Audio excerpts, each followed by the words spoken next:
सभी पत्रकार बंधुओं को नमस्कार।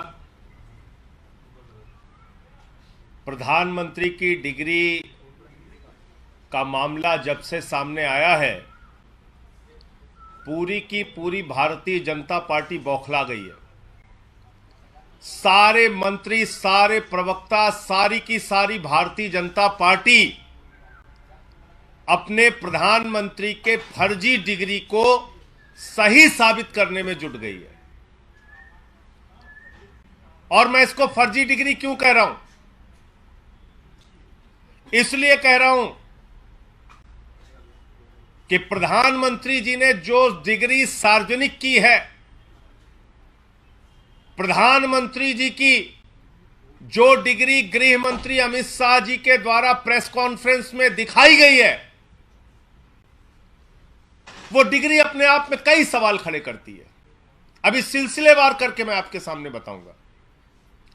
लेकिन एक बात बहुत स्पष्ट है कि भारत के चुनाव आयोग का नियम यह कहता है कि अगर आप अपनी संपत्ति के बारे में कोई गलत जानकारी देते हैं, अगर आप अपनी डिग्री के बारे में कोई जानकारी गलत देते हैं, तो आपकी सदस्यता रद्द हो सकती है। यानी भारत के प्रधानमंत्री की डिग्री जांच करा ली जाए, वो फर्जी निकलती है, तो मोदी जी की सदस्यता पूरी तरीके से रद्द हो जाएगी। वो न सांसद बचेंगे, न चुनाव लड़ने के योग्य बचेंगे, क्योंकि एक बहुत बड़ा फर्जीवाड़ा है भारत के प्रधानमंत्री की ओर से। तो इसलिए अब मैं आपको सिलसिलेवार करके बताऊंगा कि इनकी डिग्री फर्जी कैसे। नंबर एक, यह वो डिग्री है जो गृह मंत्री अमित शाह ने प्रेस कॉन्फ्रेंस करके दिखाई थी और कहा था कि प्रधानमंत्री की मास्टर डिग्री यह है। गुजरात विश्वविद्यालय से उन्होंने मास्टर ऑफ आर्ट्स किया है। अब इस डिग्री में देखिए आप, नकल के लिए भी अकल चाहिए होती है, लेकिन इस नकल में अकल का इस्तेमाल नहीं किया गया। यहां पर यूनिवर्सिटी लिखा हुआ है और यूनिवर्सिटी की स्पेलिंग में विक्ट्री का वी जो आता है, उसके इस्तेमाल की जगह बैट का भी इस्तेमाल किया गया है। यह हो गया यूनिवर्सिटी। तो हमारे मोदी जी यूनिवर्सिटी से पढ़ाई किए हुए हैं और इसी सर्टिफिकेट में एक जगह और यूनिवर्सिटी लिखा हुआ है, नीचे उसकी अंग्रेजी ठीक लिखी हुई है। यहां बी आ गया, यहां पे विक्ट्री का वी आ गया। ये देखिए आप, इसी सर्टिफिकेट की बात कर रहा हूं जो गृह मंत्री जी ने दिखाई। दूसरा, मास्टर ऑफ आर्ट्स जिस फॉन्ट के अंदर लिखा गया है, जिस फॉन्ट में, यानी कि जिस लिपि शैली में मास्टर ऑफ आर्ट्स लिखा गया है, इस लिपि शैली की शुरुआत 1992 में हुई है। यह फॉन्ट, यह लिपि शैली, मास्टर ऑफ आर्ट्स जिसमें लिखा गया है, यह लिपि शैली आई है, यह फॉन्ट आया है 1992 में। और प्रधानमंत्री जी का क्या दावा है कि उन्होंने 1983 में ही एमए पास कर लिया था। यह है दूसरा सवाल।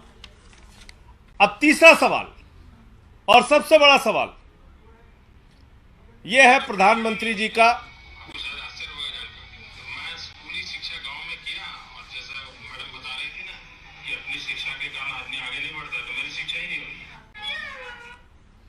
तो ये प्रधानमंत्री जी का वक्तव्य है, मेरा नहीं, माफ कीजिएगा।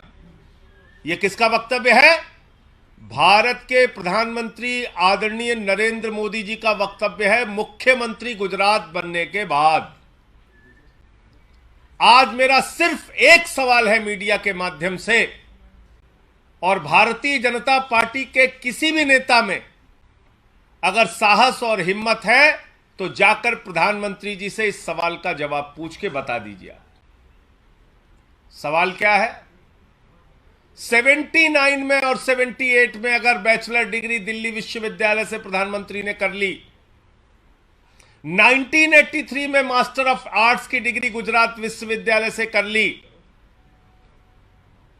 अगर आपकी 1989 में बीए की डिग्री हो गई, 1983 में एमए की डिग्री हो गई, तो भैया प्रधानमंत्री जी देश के सामने इस बात का खुलासा कर दीजिए कि फिर 2005-6 के दौरान या मुख्यमंत्री बनने के बाद का ये जब का भी भाषण है, आपने क्यों एक टीचर को संबोधित करते हुए कहा कि आपकी कोई शिक्षा दीक्षा नहीं है, स्कूली शिक्षा के आगे आप नहीं पढ़े।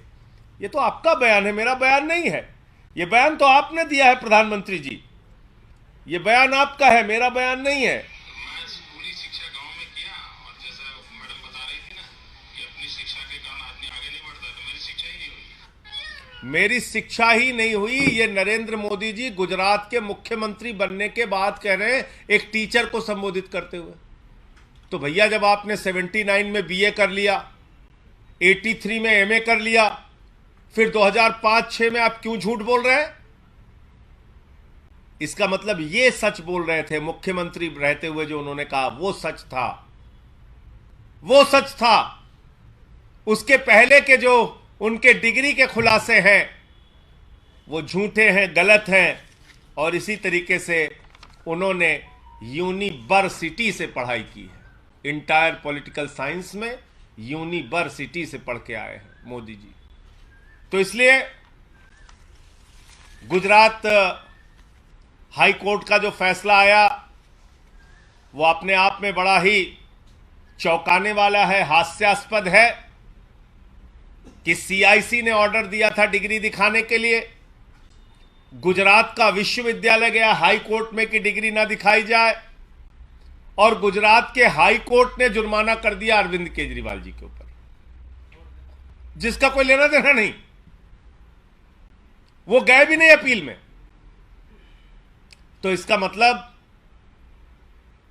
दाल में काला नहीं, पूरी की पूरी दाल काली है। और नकल के लिए भी अकल चाहिए, उस अकल का भी इस्तेमाल यह डिग्री दिखाते समय नहीं किया गया है।